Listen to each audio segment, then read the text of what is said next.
Welcome to episode 112 of the Loane Hockey Podcast, where today we're going to be talking about some standouts between last night's matchup between Montreal and Philly. Lost my train of thought there for a second.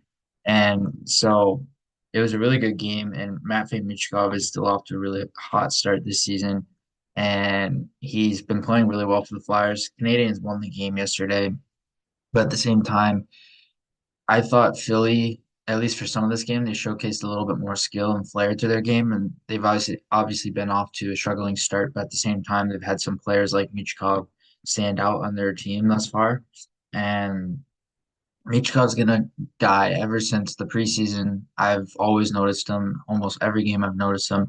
It's just more a matter of the team structure right now because with Philly, them not being an exciting team to watch right now, it would be much different if they were a fun team to watch and then Mishkov was doing really well on top of that. But they're not the most exciting team to watch, quite honestly. And right now, it's more a matter of how they're able to dig out of this hole that they're in.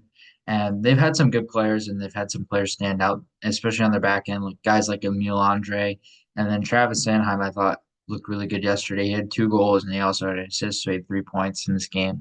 He's looked good as a two-way defenseman. He's looked good as a guy who can really control and patrol the blue line, as a guy who can shut down plays defensively, but also lead the rush offensively, lead the play in the ozone and lead possession sequences as well. And he looks like a guy that can really carry play, and that's a big asset to his game. Obviously, he has a big extension now, and they're going to be relying upon him as a guy who could be a top four, top pairing type guy who can play consistent minutes all around for his team. And that's a big thing, a big asset to his team when he can utilize that correctly as well. Joel Farabee looked really good this game. What I always notice about Farabee, and a lot of this has to do with Tortorella's teams as well, but with Farabee specifically, ever since his time in junior with the NTDP and beyond that playing in college, I've always noticed his checking details and how he's able to really get inside of guys and really negate their stick impact when he's checking them. And he can get around guys, he can get into their sticks, he can get in their hands and really negate their impact and tie up guys. I've noticed him tie up guys a lot when he's checking and he's forechecking. And he's really good at doing that. And he's really good at being able to not only forecheck, but also be able to create retrievals and then be able to use his skill to be able to create offensive opportunities as a scorer and also a playmaker. He can do this around the crease as well. And he's a guy I've always noticed him when he's able to create those retrievals and then he's immediately able to find the next play, find the next sequence, and try to see developing plays happen. And Fairway's a guy, you notice him a lot as a playmaker and how he's able to maintain that pass first ability to his game. And he's always noticeable in that sense and how he's able to create offense. Travis Konechny fits that similar mold. He had a goal yesterday, and there are a few standouts from Philly's side, but Travis Konechny's looked really good to start this season as a checker, but most notably as a playmaker and as a scorer. I always notice him around the net. I always notice him trying to create havoc down low, deep in the D, or not in the D zone, deep in the O zone, and him and his ability to try and create something out of nothing. I think that's a big thing when it comes to him and something that he's really improved at is he can learn to create defensive situations and learn to quickly transition those to offense. And he's become much better at being able to turn 50-50 pucks and loose puck opportunities into something. So he's a guy that stands out in that sense in how he can create something out of nothing and how he can create opportunities in transition with his speed as well. Owen Tippett fits that similar mold, and that's one more guy I'll get to before we move on to Montreal. Tippett's a guy that fits that speed mold, that flair, how he can use his checking, but also how he can create and transition offense scenarios in line rush four with his speed, his ability to create something out of nothing, and the ability to create opportunities out of 50-50 pucks. He's a guy that stands out and he's become much better over his time in Philadelphia as a dual threat player. On Montreal's side, Brendan Gallagher, and this was one of his better games of the season thus far.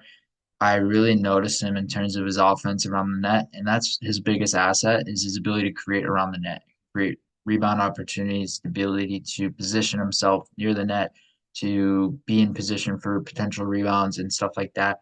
And he's a guy that's always around the crease. He's always around the net. He's always looking to create something.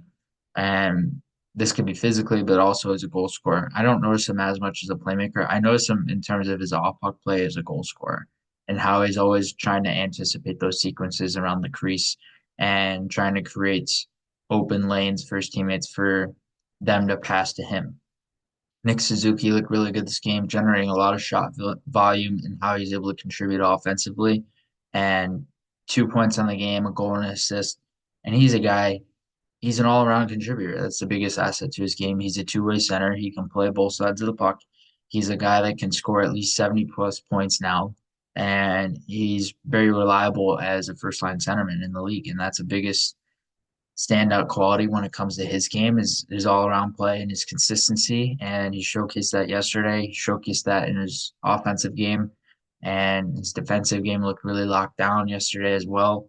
And then we'll get to Cole Caulfield, and he's off to a premier start. He's at, I believe, 8 goals in 9 games, which is around a 70 goal pace. I don't envision him scoring 70, but certainly looks like he could be a guy that could score upwards of 50, if not at least more than 40, and that would be the first time in his career that he would score that mark. So he looks like a guy that is scoring at an elite rate thus far and could continue that pace over the course of the season as well. Kirby Docs looked really good throughout the year, and I've always noticed him in terms of his ability to extend possession and extend plays along the half wall.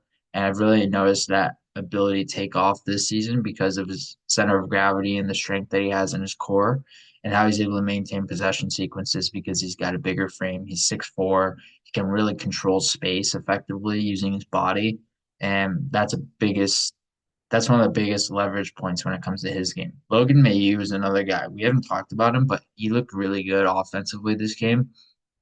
And he's a guy that's looking to play consistently with Montreal this year and really find a role. He very well looks like a guy that can be at least a top four offensive guy, maybe this year or at least within the next 1 to 2 years on this Montreal blue line because he's a guy that's offensively reliable. He's got a lot of range to his stride and his feet and how he's able to control play with his crossover usage. And he's got rangy ability in his skating and raw ability within his skating that allows him to control space effectively. And he's very effective in that sense as well. Mayhew's a guy who he can move across the line really well. He can walk the line offensively really well. He had a really good season offensively last year with Laval, and he's going to look to build upon that this year. Could very well provide some impact that like a guy like Justin Barron has, where maybe not the most offense per se yet, but if you can get him adapted defensively at least first, and then the offense might come a little bit more over time. So we've seen a little bit more out of Justin Barron this year. I saw more out of him defensively than I did anywhere else last year. And ever since being acquired from Colorado, then playing the AHL and then now to the NHL, that adaptation to a defensive role has come with defensive positioning ability and learning to read the game defensively first and then being able to translate that to the offensive side. So I feel like in a sense Mayu might learn to do the same in some ways. He's still gonna have to learn some defensive positioning habits and defending line rush and being able to understand rotation sequences in the D zone, but at the same time he's looked really good and he's looked like he's contributed a lot this far. It's going to be a younger Montreal blue line over the course of the next handful of years, but he looks like a guy that could fit the future of Montreal. It looks like a really good blue liner for them as well. And then we'll get to one more. I wanted to talk about him, Oliver Kapanen, a I believe second round pick a couple years prior. He's played in the bottom six thus far, but I've always noticed him. And it's interesting because I don't always tend to notice a player in their bottom six right away. But with him, Kapanen's a guy that can create with his speed, he can create with his tenacity, he can create with his forechecking ability. He's a guy that's always around. He always seems to be around guys. He always seems to be around on the forecheck. He always seems to be around when creating opportunities for himself. And he looks like a guy that can very well create offense as well and be a skill player. And more of that's going to come over time because this is his first season in the league and he's going to learn to adapt offensively. And there's going to be some adjustment issues, especially playing more of a bottom six role where you don't have as much of an offensive role in the bottom six alone. But at the same time, he's going to continue to learn and make sure that he can utilize that as a strong point in his game over the course of the next few years if he continues in Montreal as well.